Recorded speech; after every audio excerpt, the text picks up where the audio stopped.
Olá, internautas! Sejam bem-vindos a mais um bate-papo. Nós estamos começando mais um G5 Entrevista e, claro, você é o nosso convidado especial, porque hoje a gente vai falar de política, mas de política principalmente assistencial, porque ela é uma das pessoas que mais tem trabalhado nessa área, que mais tem desempenhado esse tipo de ação em Anápolis e agora em todo o estado de Goiás. Eu estou falando da deputada estadual e primeira-dama de Anápolis, Vivian Naves, que está aqui com a gente pela primeira vez. Seja bem-vinda ao nosso podcast, é um prazer enorme recebê-la por aqui. E claro, a gente vai começar falando um pouquinho da sua história e falando um pouquinho também do seu trabalho, principalmente na área pública. Vivian. Olá, Rafael. Olá a todos os internautas do G5 News. Um prazer estar aqui com vocês, podendo falar um pouquinho dos nossos projetos, dos nossos programas sociais que têm atendido realmente as pessoas em situação de vulnerabilidade social.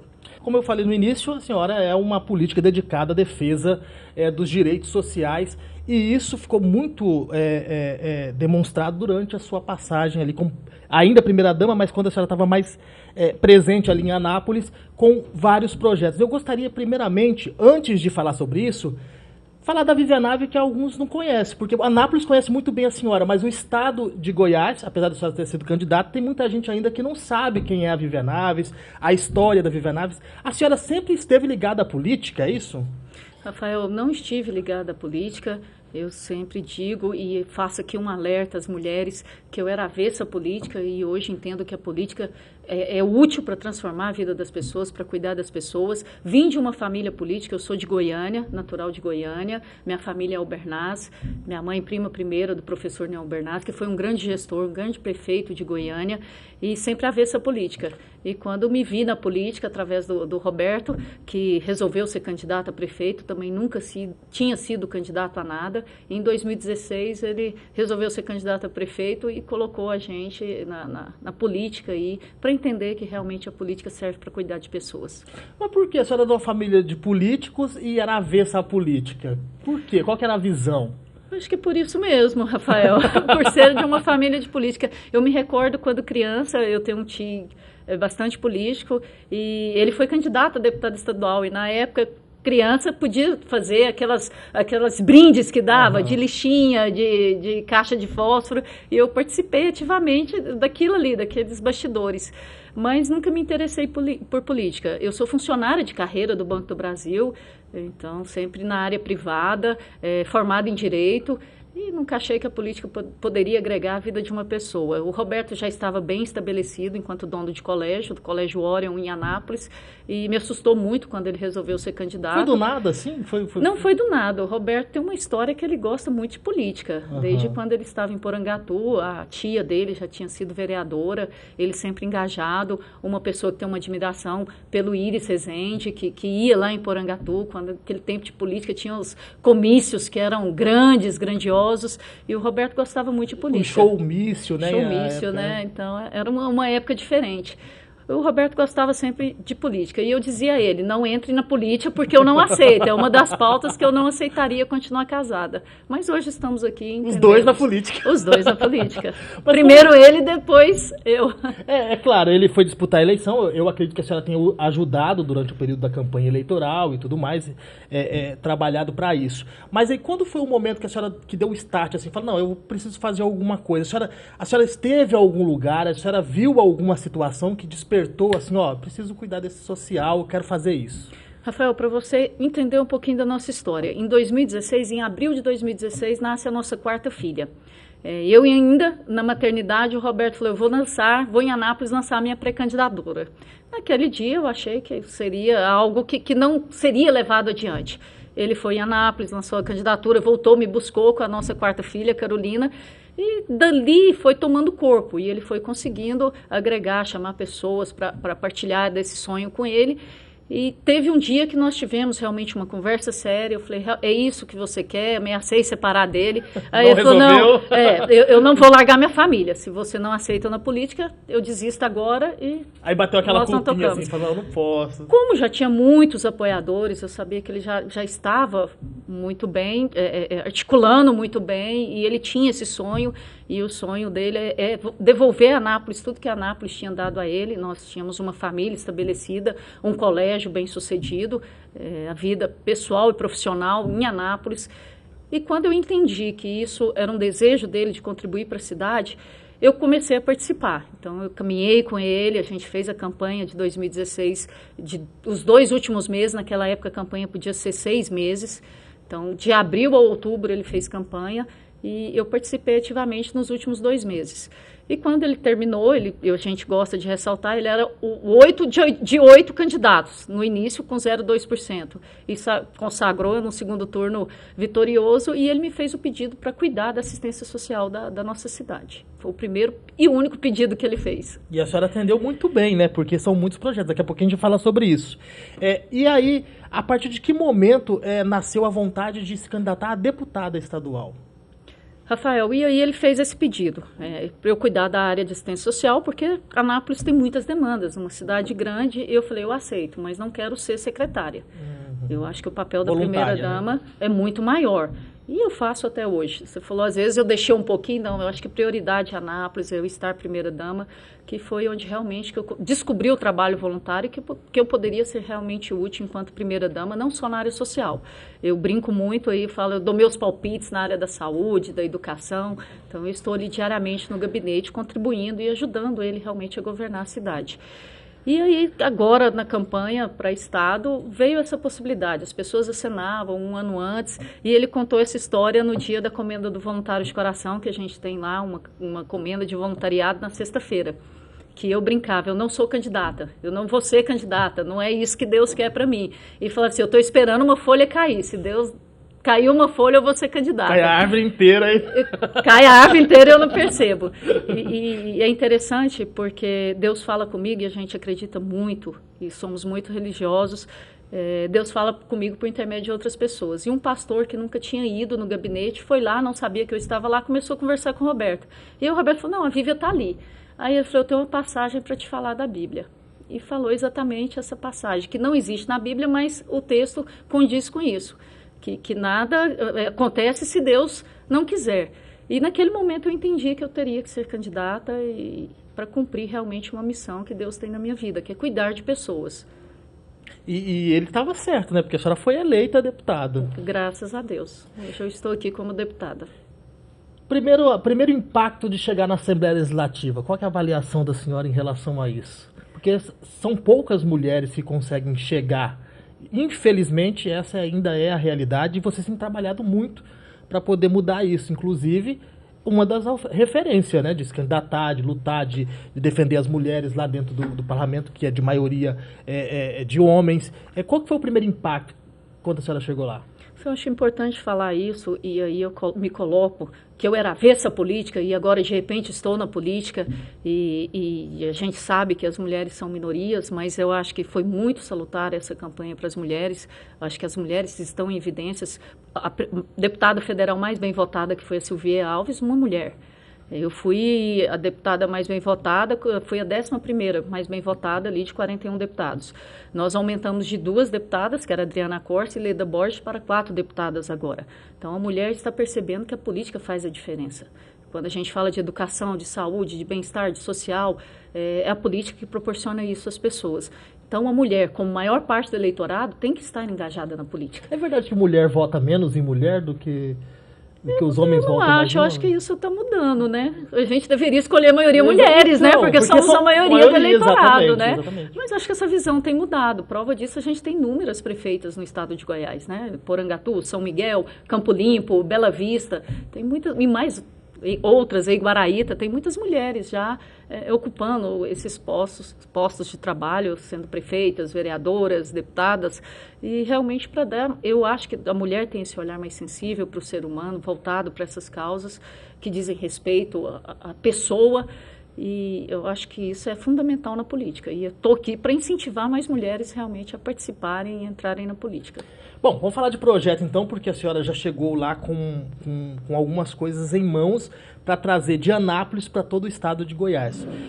E uma desses projetos, eu quero começar falando por ele, que eu acho ele muito importante, foi o projeto de lei, que é o 435/23, que trata do diagnóstico e do tratamento de adultos com transtorno do espectro autista. Eu queria que a senhora explicasse a importância desse projeto e por que a senhora decidiu apresentá-lo. A gente vive isso em Anápolis. Nós temos uma parceria com o vereador lá e a gente tem uma associação muito ativa dos autistas. A gente agora está implantando a escola clínica do autista em Anápolis, que vai ser uma referência no estado de Goiás, aos modos que já tem no Rio de Janeiro. Acho que essas causas inclusivas a gente conseguiu. É a primeira em Goiás? Eu acredito que seja, eu ainda não fiz esse levantamento, é até importante a gente fazer esse levantamento, mas a gente está bem feliz com essa escola, que eu acho que vai atender os autistas. A gente tem visto aumentar os casos, eu acho que o diagnóstico hoje está melhor, né? E então a gente precisa realmente de dar mais assistência aos autistas e a todos os tipos de deficiência que nós temos. Eu acho que é uma causa que é da área social. Hoje mesmo o deputado Paulo Martins apresentou um projeto de lei na área de autismo. Eu tive recebendo no gabinete lá do social pessoas com síndrome de Down pedindo para serem inclusas, conseguirem participar de eventos culturais e esportivos que eles não precisassem pagar, mas que eles tivessem acesso. Então a gente tem alguns projetos relacionados aí de inclusão mesmo dessas pessoas. Você tem o objetivo de ampliar isso? Já que você está falando que recebe muita demanda lá no gabinete em relação a esse tema? Claro, a gente tem que levar essa pauta para todo o estado de Goiás. Eu acho que quanto mais a gente divulgar, ter um diagnóstico precoce, entender o que é o autismo, o síndrome de Down e outras deficiências, aí, eu acho que é importante para toda a população. A senhora tem um outro projeto também, que é relacionado aos jovens em ação. E a senhora apresentou esse projeto, tem até o número do projeto aqui, 545, e ele define novas regras de contratação. Eu gostaria que a senhora explicasse, na prática, o que isso vai chegar até a população. A lei federal permite a contratação de adolescentes para a primeira oportunidade de emprego, né, jovem aprendiz, de 14 a 24 anos. E a nossa lei estadual permite de 14 a 18 anos. Então, a gente quer, com isso, estender até 24 anos para que possibilite o acesso desses jovens a cada dia mais ao primeiro emprego e a esse processo de aprendizagem. O que a gente tem visto é que os adolescentes, em geral, têm saído do segundo grau mais tarde. Acho que na nossa época a gente se formava com 16, 17 anos, acabava o terceiro ano ali, terceira série. Não tinha celular, do né? Ensino médio. E aumentou, né? Hoje nós temos o nono ano, né? Aumentou um ano, né? Então, os jovens têm saído com 18, 19 anos. E a gente possibilitar realmente que eles tenham esse acesso ao mercado de trabalho, esse programa de aprendizagem, estando ali no segundo grau. Essa ideia de ampliar, a senhora tirou da lei federal mesmo? O que fez a senhora apresentar esse projeto? Ser uma adequação à lei federal mesmo, adequar a lei estadual à lei federal. Tá legal. O que acontece? Nós temos esse programa de aprendizagem em Anápolis. Uhum. E lá a gente tem que contratar, às vezes com 16 anos, para ele estar saindo ali com 17,5, com 18. Então, se você possibilitar chegar até 24, você vai poder contratar esse jovem com 18, que se estende por 2 anos o programa. Não precisa contratar com 16, que o limite máximo seria 18. Então, é mais uma oportunidade para esses jovens que estão estudando. É uma condição por mais tempo, se manter por mais tempo e ter a possibilidade do primeiro emprego. O que a gente vê para ingressar no mercado de trabalho é a experiência. E a gente tem que oportunizar que esses jovens tenham experiência. Bom, e eu, claro, não poderia deixar de falar aqui, que também é um dos projetos guias da senhora na Assembleia, que é o Natal de Coração, que a senhora quer implantar em Anápolis. É um sucesso. E a senhora quer implantar em todo o estado. Como que está essa tramitação lá? Como que está o andamento disso lá na Alego? Rafael, esse foi o primeiro projeto que a gente teve quando eu me tornei primeira-dama. Né? Eu acho que... E aí tem que dizer que é algo de criança, quando eu vi a caravana da Coca-Cola passando por Goiânia, em diversos setores ali. E foi com base nessa ideia que eu falei, por que a gente não aproxima o Natal das pessoas mais vulneráveis? O que acontece muito é que... Então, você pegou uma ideia de criança... Uma ideia para levar, para atender a toda a população de Anápolis. O que acontece? A gente enfeita a praça principal, geralmente do centro, onde tem um mercado ali, onde as pessoas vão para consumir na época de Natal, fazer suas compras, e o shopping tem a parte de enfeites dele, né? Ornamenta para ter mais venda. E muitas das pessoas moram em bairros distantes, não tem essa possibilidade de sair do seu bairro, crianças, idosos, e ir até o shopping ou ir até a Praça Central. Então, por que a gente não criar, e nós criamos uma caravana com Papai Noel, com toda a ornamentação, com trenzinho da alegria, com pipoca, com algodão doce para as crianças, com a foto tirada ali na hora e levando principalmente aquele espírito natalino aos 4 cantos da nossa cidade. E a gente quer levar isso a todo o estado de Goiás. Então, estamos em conversa com o presidente Bruno, ele assinou positivamente que vai nos apoiar nesse projeto para que a gente leve aos demais municípios. O que eu tenho visto quando a gente leva a caravana do Natal de Coração, as pessoas... eu peguei um caso num bairro chamado Lapa, de uma senhora de mais de 70 anos que falou, você deixa eu conhecer o Papai Noel? Eu nunca tive essa oportunidade.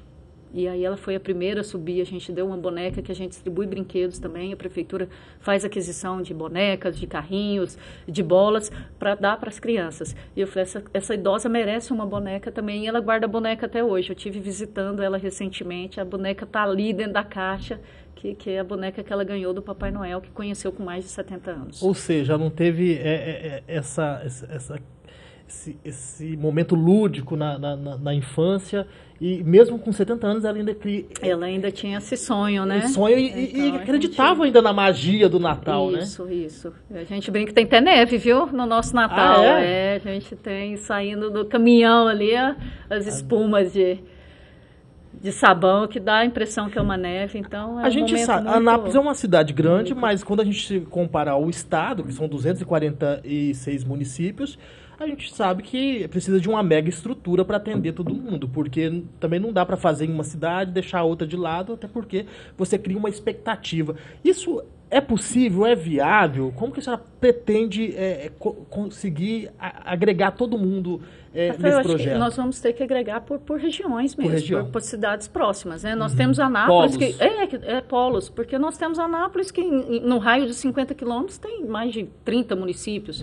Então dá para agregar por cidades, polos aí. E eu conto com a parceria de todos os deputados e deputadas para embasar esse projeto e a gente realmente está levando essa população. Isso seria desenvolvido pela Alego? Pela Alego. Seria um projeto de resolução, não lei que o executivo executa. E teria um apoio da iniciativa privada, algo nesse sentido para ajudar? Podemos contar com a iniciativa privada, né? Nós estamos vendo essa questão dos empresários hoje mais ligados ao voluntariado, lá em Anápolis tem muito, viu? Nós temos muitos voluntários lá. Eu acho que no estado também, né? Prova disso é a primeira-dama Gracinha Caiado, através da UVG, tem... Exatamente. Ela teve uma arrecadação de leite aí, longa vida, e os empresários participaram, e outras coisas também que ela arrecada muito bem. Também tem o Voluntários de Coração. Por que é Natal de Coração e Voluntários de Coração? Que é de coração, né? Rafael, o voluntariado acho que parte realmente do coração, né? Nós tivemos a comenda na sexta-feira e ontem foi o Dia Nacional do Voluntariado e o comandante da base aérea recebeu a medalha, a comenda do Voluntário de Coração, e ele falou uma coisa que eu gostei muito. Por exemplo, no regimento da base aérea não tem nada que diga que nós temos que fazer voluntariado, mas nós fazemos, porque nós queremos atender o próximo. A gente entende as demandas, as necessidades do próximo e nós queremos ajudar. Então, acho que é essa a intenção, ajudar o próximo. Isso não é obrigatório, não é um trabalho remunerado, mas é o despertar do coração de cada um, que ajudar o próximo é importante. Então, o voluntariado é isso, e o Natal também. Quando a gente faz o Natal de Coração, quando a gente faz o Arraiana, que é outro projeto que nós temos lá, com 5 dias de show. Eu ia falar do Arraiana. Nós temos mais de 200, 300 funcionários trabalhando toda noite em prol da população, de forma voluntária. E eu e o prefeito Roberto Naves fazemos questão de toda fala nossa, nós ressaltarmos isso, porque sem o trabalho deles não era possível realizar esses eventos. E eles ficam felizes, sabem da necessidade de servir ao próximo. Esse é o mais importante. E esse ano teve recorde de público lá, né? Vocês já estão pensando para o ano que vem fazer um espaço maior, de repente, para poder agregar mais pessoas? Porque quanto mais gente participando, mais você tem resultado, né? Mas eu acho que o estádio, agrega muito bem, é uma estrutura que a gente consegue administrar, coordenar. Nós fizemos 5 dias de festa, do Arraiana e não teve nenhum incidente. Não sai do controle, né? Sai do controle. Eu acho que atende bem a população de Anápolis.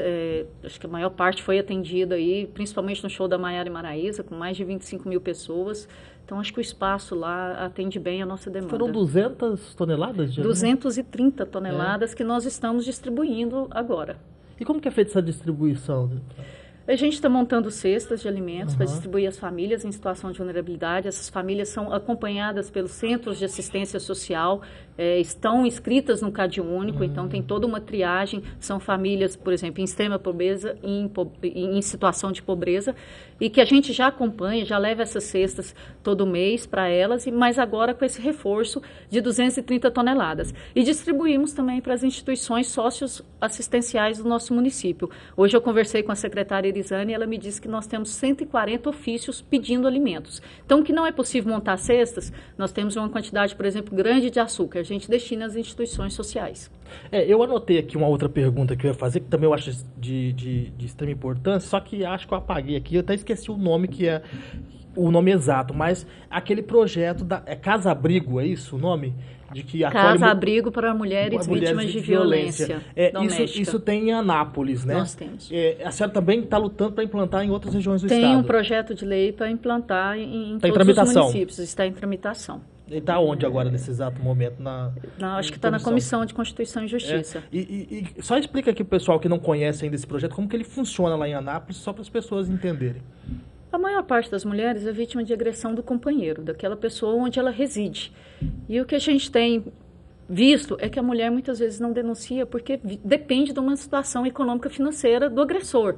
Então ela vai denunciar, não tem para onde ir. Então a gente precisa dessas casas abrigos para acolher essas mulheres, mas acolher também os dependentes, no caso os filhos menores de 18 anos.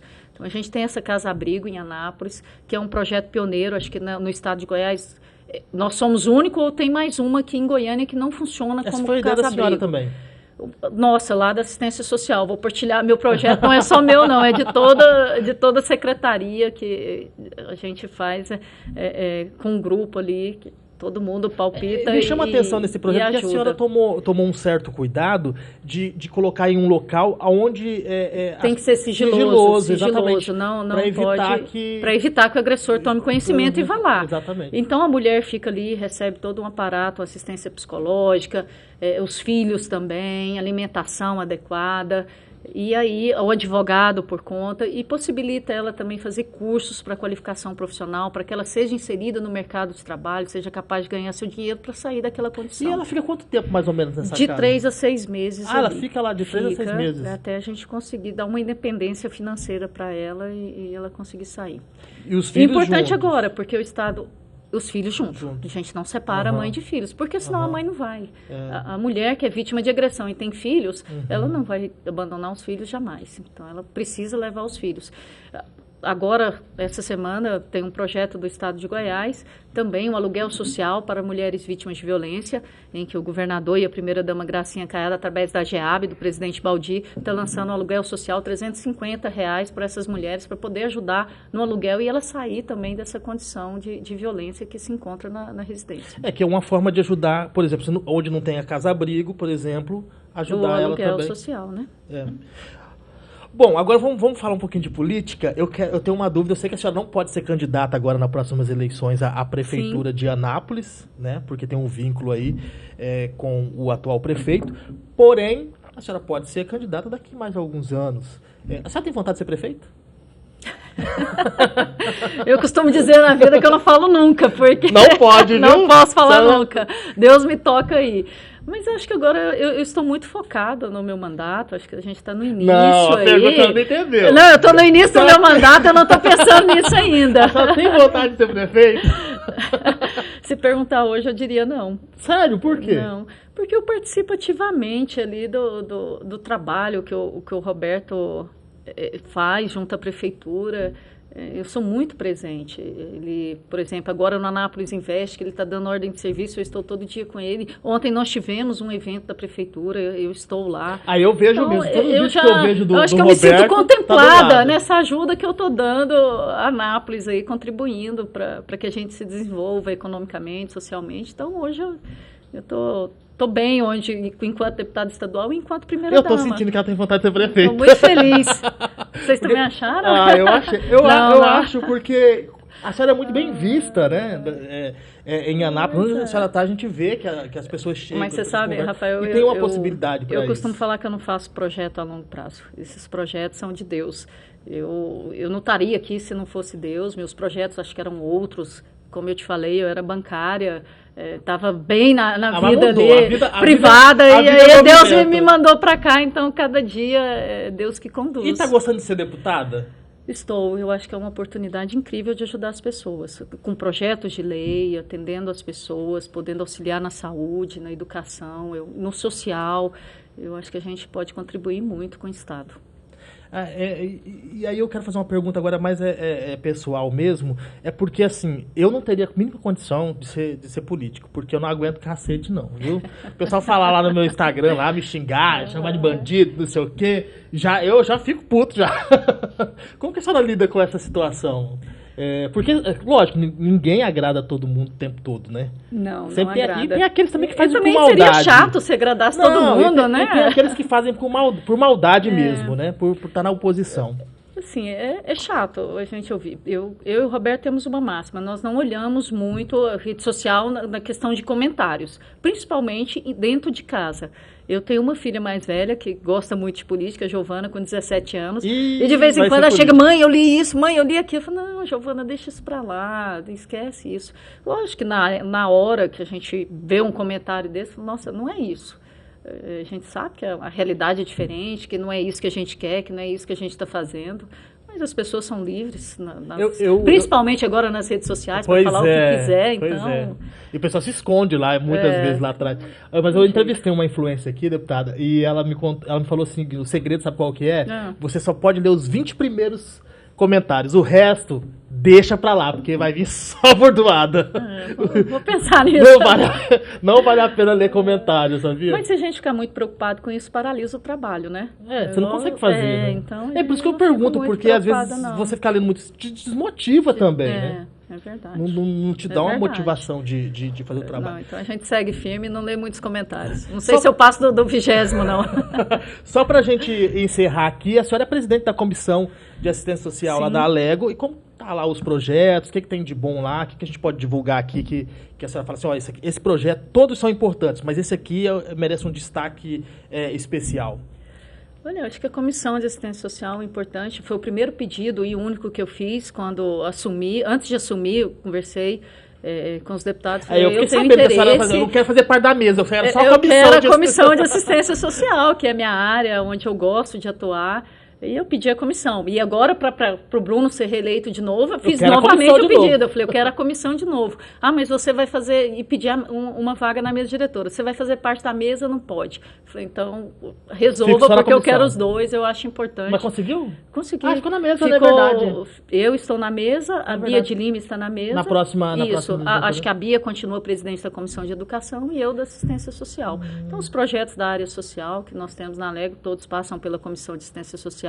Eu estou articulando agora um projeto da GEAB, que inclusive muda as mulheres vítimas de violência para ter prioridade nos projetos habitacionais, né? Populares, né? E que não faça restrição ao tempo de moradia que ela tem no município, tendo em vista que o projeto é estadual, então ela poderia conseguir um aluguel social ou uma moradia em outra cidade de Goiás, morando no estado de Goiás. Então, esses projetos que realmente da área social, que são importantes para até porque, as pessoas quando mais se fala em vulneráveis. violência doméstica, tem situações que a mulher precisa ser retirada da cidade e ir para outro local, não é verdade? Isso. Porque nem sempre a justiça ela é plena, ela E uma cidade pequena muito. Não adianta ela mudar só de residência, né? Ela precisa mudar de cidade. De vida mesmo, totalmente. E outra questão também de alteração dessa lei importantíssima. Às vezes a mulher, a residência está no nome dos dois. E isso impossibilitava a mulher participar de programas habitacionais. Tem essa alteração agora na lei, que foi uma exigência da primeira-dama Gracinha Caiado. Mesmo ela constando na escritura do imóvel que ela é dona, também ela poder pleitear um imóvel, sendo vítima de violência. Eu sei que, gente, o pessoal quer me matar aqui, eu sei que ela tem uma agenda, viu? Eu já vou terminar aqui, mas tem um projeto legal lá na Câmara, que eu acho que vale a pena até a senhora dar uma olhada, até a Silvia que está encampando isso, que é o seguinte, o homem que for condenado por violência doméstica, ele perderia o direito a qualquer divisão de bens. Então ficaria tudo para a mulher e para os filhos. Eu achei muito interessante isso. Muito interessante isso. Muito. E é mais barato do que você pegar e fazer com que... tem que entregar uma casa popular. Ou entregar uma casa popular, entendeu? Exatamente. Deslocar ela, Até não. porque você rompe os vínculos, né? Exatamente. Os meninos, as crianças que estão numa escola. É um rompimento muito grande. Geralmente quem faz isso é a mulher e os filhos que se afastam. Exatamente. E o cara que cometeu o crime, continua na boa e ainda tem direito à parte. Eu achei interessantíssimo. Isso tem discussão lá na comissão. Tomara que vá pra frente. Da mulher. É interessantíssimo isso. Apoia. Deputada, eu quero agradecer demais a sua presença aqui no podcast. Eu tinha mais assuntos aqui, mas eu sei que o tempo é curto. O convite já fica estendido para a senhora retornar. E se tiver alguma pergunta que eu deixei de fazer, algum projeto importante que eu deixei de falar, o microfone está aberto aí para a senhora poder se comunicar com a população. Rafael, graças a Deus nós já apresentamos vários projetos. Um já se tornou lei, que é o projeto da fibromialgia, para realmente nós termos um diagnóstico precoce, um tratamento efetivo para essas pessoas. Para você ver, nós temos mais de 6 milhões de brasileiros, é uma doença ainda desconhecida. E pouco falada. Que afeta o corpo todo, né? Apresentei um projeto importante agora na área da saúde também, quanto à escoliose, que é uma doença que atinge crianças e adolescentes e causa deformidade na coluna. Então, se não for diagnosticado até os 10, 12 anos, pode causar uma deformidade permanente. Então, acho que é importante a gente tratar desse projeto. O que esse projeto determina? Que tem que ser feito o diagnóstico das crianças e adolescentes, principalmente nas redes, na escola, né? Que é possível. Eu te falo isso porque eu passo por essa situação em casa. Eu tenho 4 meninas e as 4 têm escoliose.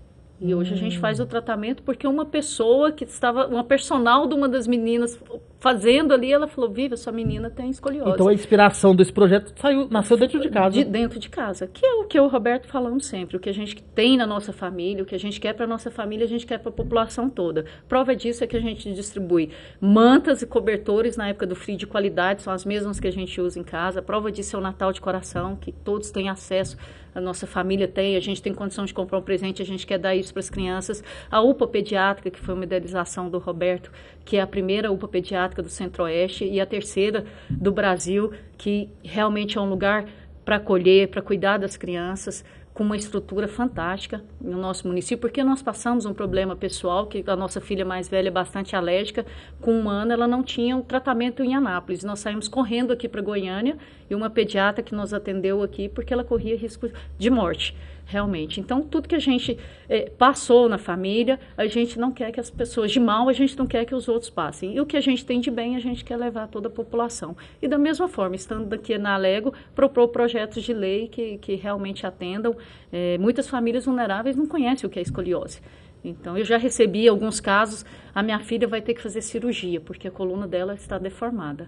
E para não chegar a esse ponto, a gente precisa do diagnóstico rápido e precoce. Eu acredito muito na prevenção, né?